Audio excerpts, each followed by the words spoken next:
At age 14, Danielle Kelly was a cerebral palsy victim who weighed only 42 pounds when she died 2 years ago. She was supposed to be visited once a week, and she starved to death. The child died in squalor inside this Parkside building. Her mother has been charged with murder. She was covered with bed sores, and she was a skeleton.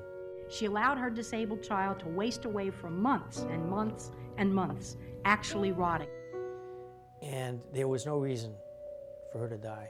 Behaviors exhibited by public employees is unacceptable. She starved to death over a long period of time. It didn't happen in a day. I'm furious at their actions.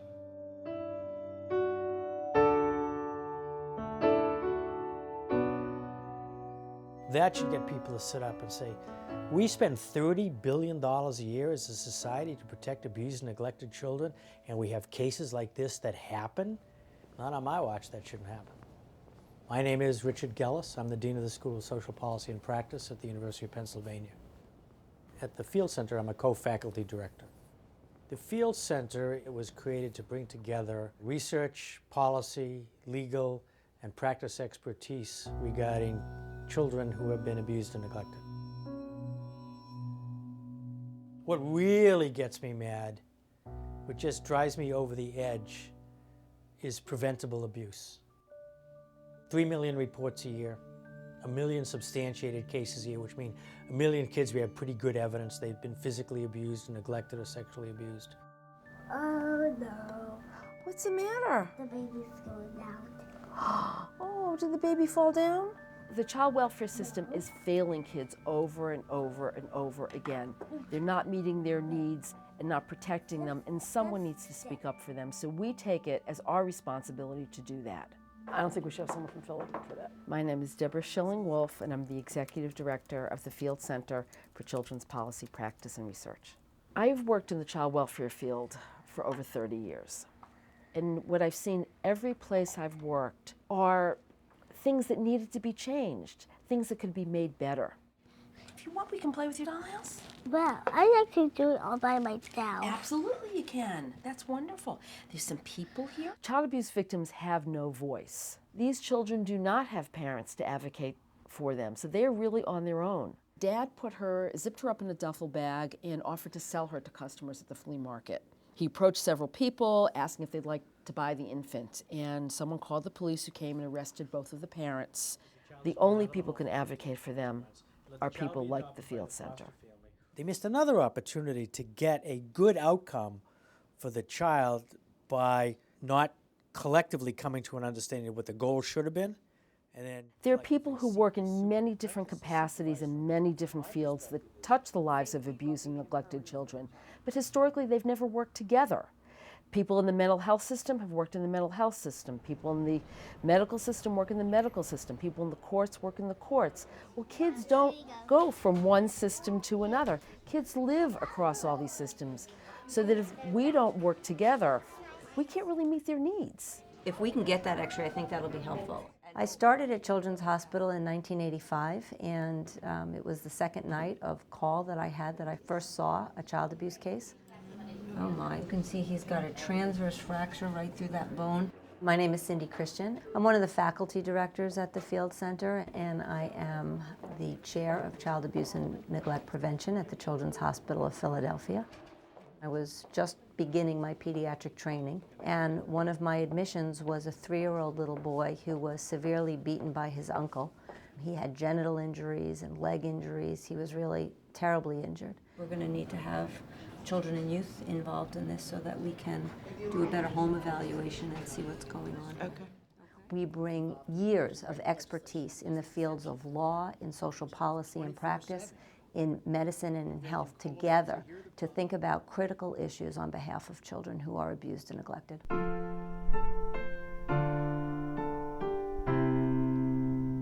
My name's Larry Bracey. I'm a social worker with the Department of Human Services, City of Philadelphia.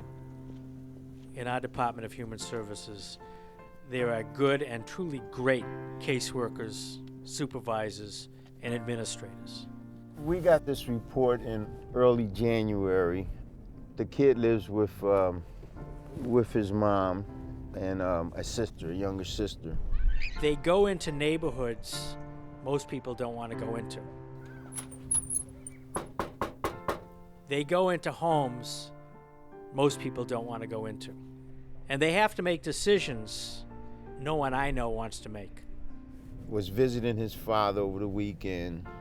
Told the father that his mom beats him all the time. She beats him with belts.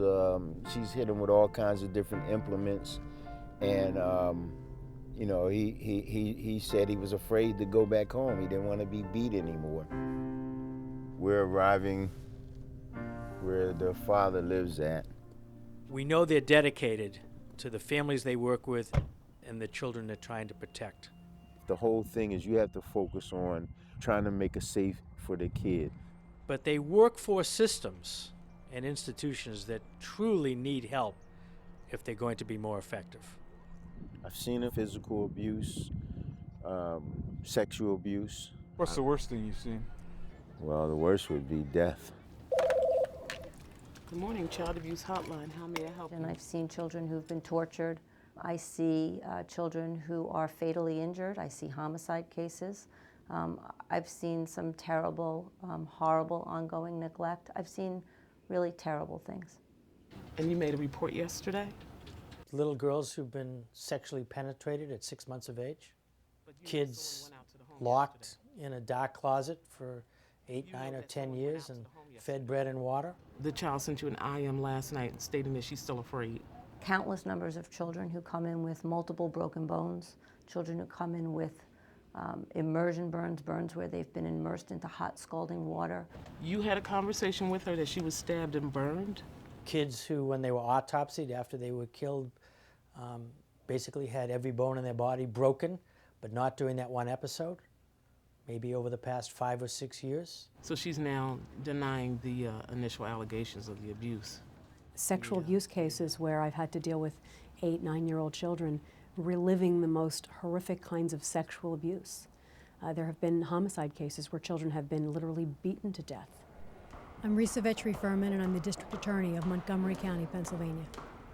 In the 17 years that I've been here, I've probably dealt with child abuse in some fashion almost every day. Is this what you left for me?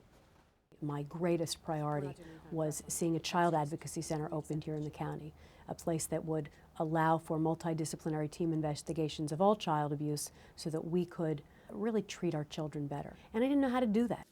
We'd like to think about what we've gone through in the process, what we've learned, and what recommendations we might make for systemic change as a result. The Field Center was able to come in and work with us and interview stakeholders who have an interest or an involvement in child abuse, and then come up with a really good plan for how we need to implement this. What can the system learn so the same mistakes aren't made with other kids? The Field Center advice is the way to solve this systemic problem is Debbie calls CPS back and says, don't bother going to a judge. Is this going to fly? No. What they ought to do is put together some guidelines or regulations so that if a police officer needs a search warrant, there ought to be a judge on call 24/7. I have no doubt that the Field Center is saving lives by working with our systems and getting everybody working together and showing us the right way to do it. Children who are abused and neglected, who are not treated, who are not protected in the system, go on to have terrible lives, to be abusers, to be neglectors, to be in the criminal justice system, to be non-productive people. I'm Alan Lerner. I'm a law professor at the University of Pennsylvania and a faculty co-director at the Field Center. Children deserve not to be abused and neglected.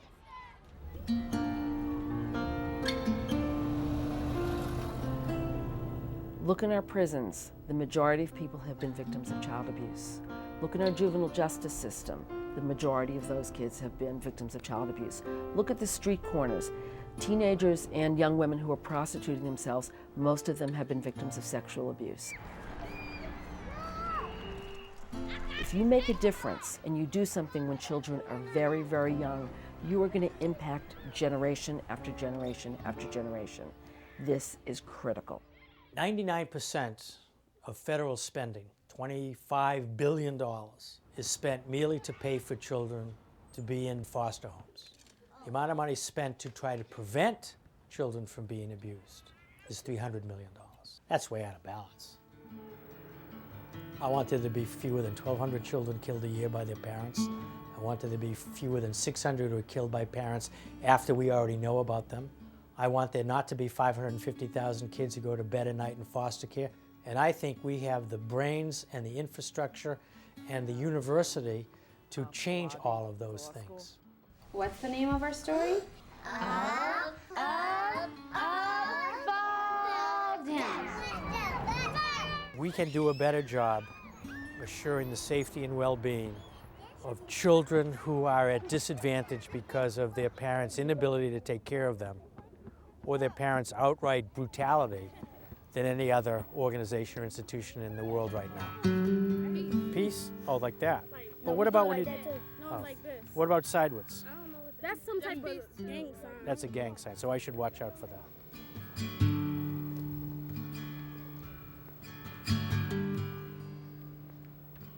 What I really want for those kids is that nothing gets in the way of their dreams. I'm gonna be a fashion designer. Really? Not their parents, not their school, not a system, not an agency. In 4th grade, I designed a blazer. The lucky ones will never come into the child welfare system.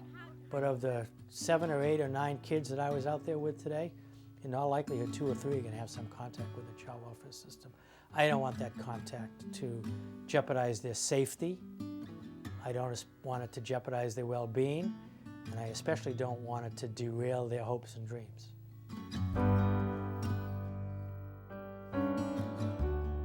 You want to make sure there's not going to be another Danielle Kelly? You want to cut down the numbers and reduce the number of children who have to go into foster care, who are killed while we know they're in danger? We've got the ability to do that. We have the right people in the right place with the right expertise to move the needle, to change not just individual lives, but to change the way the entire system approaches child welfare. Okay, guys.